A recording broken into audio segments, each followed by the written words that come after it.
Disons-le clairement, effectivement, les hommes de quartier, mais les hommes en général, sont davantage portés sur la violence. Ils sont socialisés de manière à ce qu'ils expriment plus facilement leur colère par la violence. C'est un fait. Et effectivement, il est bien plus facile pour un garçon d'être violent que pour une fille d'être violente, parce que c'est plus mal vu de l'être pour une fille. Mais une fois ce constat fait, et alors, qu'est-ce qu'essayent de nous dire ces féministes blanches ? Est-ce que ça veut dire que la colère qui peut être exprimée par la violence doit forcément être délégitimée? Faudrait-il, selon elles, que les garçons prennent modèle sur les filles en ayant une colère un peu plus calme, sage et posée? Mais là, on voit que, à vouloir défendre la cause des femmes, elles en viennent à défendre des positions stéréotypiques sur ce que serait le comportement d'un garçon et celui d'une fille. Et plus précisément sur le rapport à la violence. Elle donnerait l'impression d'une rupture nette entre les filles et les garçons, notamment dans les quartiers, entre les garçons sauvages et les filles très sages et très tranquilles. Pourtant, si les rôles genrés font que les filles participent beaucoup moins à ces actions de violence, est-ce qu'on peut dire qu'elles ne soutiennent pas les hommes qui les commettent, qu'elles ne les comprennent pas, qu'elles ne les encouragent pas, voire même qu'elles aimeraient elles-mêmes y participer?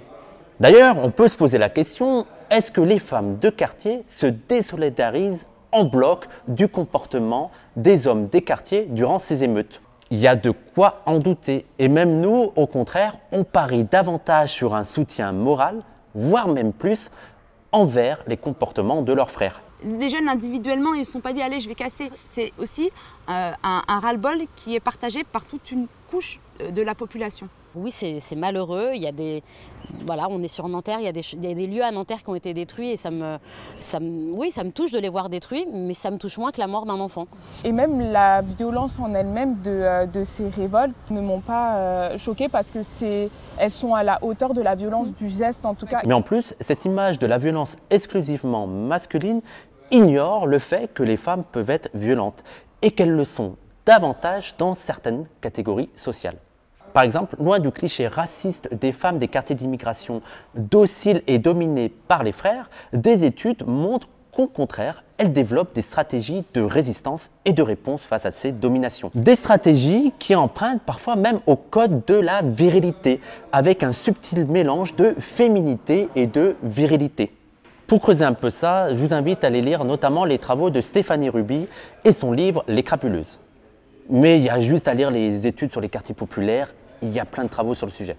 De même, il nous semble important d'interroger cette notion de masculinité toxique, qui au fond sert surtout à taper sur les hommes des catégories populaires et en particulier sur les hommes noirs et arabes. Ces hommes qui sont davantage dans une expression un peu plus viriliste, un peu plus machiste, mais cette expression viriliste, elle a des explications sociologiques, c'est lié à leurs conditions matérielles. Et notamment le fait qu'ils ont peu de capitaux économiques et culturels et qu'ils sont obligés, pour se mettre en avant, pour se valoriser, de miser sur le seul capital qu'ils ont, celui de la virilité, celui du corps, celui de la force physique. Et ça encore, c'est quelque chose de très connu en sociologie. Il suffit de lire les travaux de Bourdieu ou même d'Olivier Schwartz qui a étudié le monde ouvrier.